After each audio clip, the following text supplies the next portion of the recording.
दुख महारची सबके कष्ट से निवारची, दुख महारची सबके कष्ट से निवारची। जो येला दर पर खाली में लौटाबची, हम एली अहाँ के दुआरी।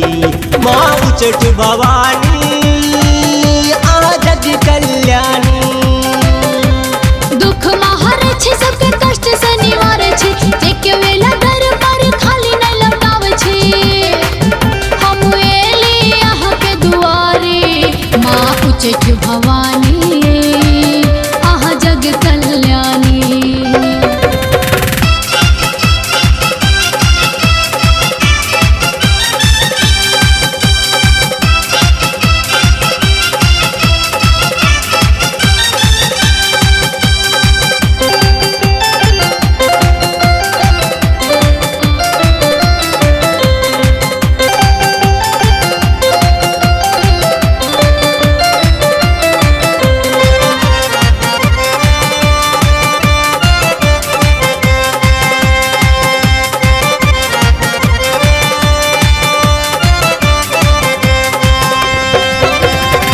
दशहरा के दशगत पूजा के चरौना लोली। धिया पूता सैया के संग अहाँ के बर हम एली।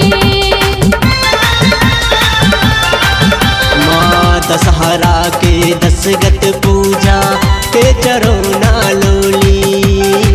धिया पूता सैया के संग अहाँ के बर हम एली।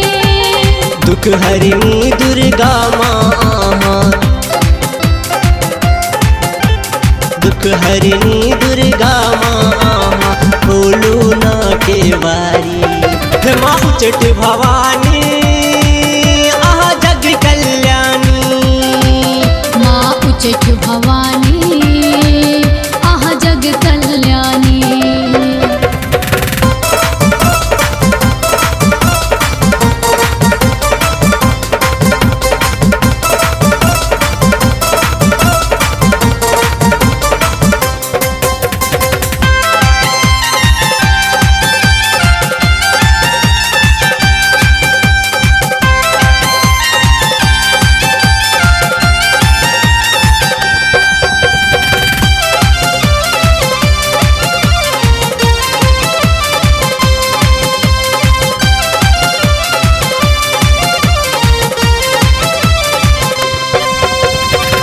घर घर पूजा घर घर धूजा अहाँ के माँ पहरइए।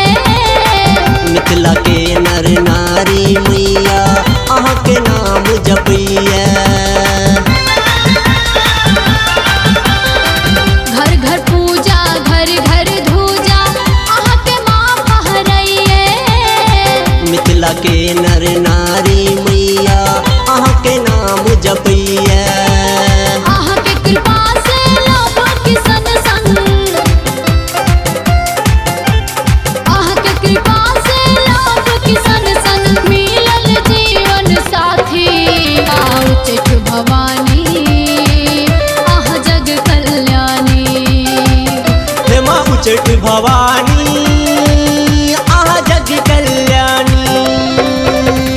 दुख महारची सबके कष्ट से निवारची, दुख महारची सबके कष्ट से निवारची। जेके वेला दर पर खाली नहीं लौटावची।